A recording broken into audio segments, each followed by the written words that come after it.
Have you ever wondered how the vast Pacific Islands came to be connected with the rest of the world?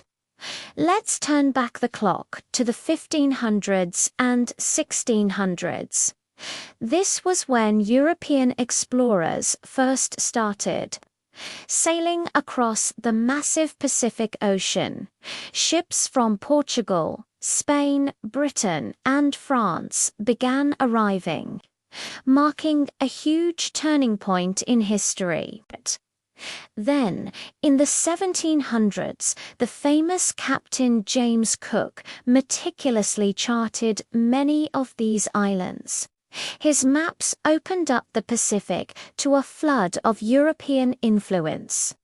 Soon, it wasn't just explorers, missionaries, traders, and colonizers followed, introducing new beliefs and technologies. But they also brought devastating diseases that tragically impacted the local populations. By the late 1800s, almost all of Oceania was carved up by colonial powers like Britain, France, Germany, and the United States.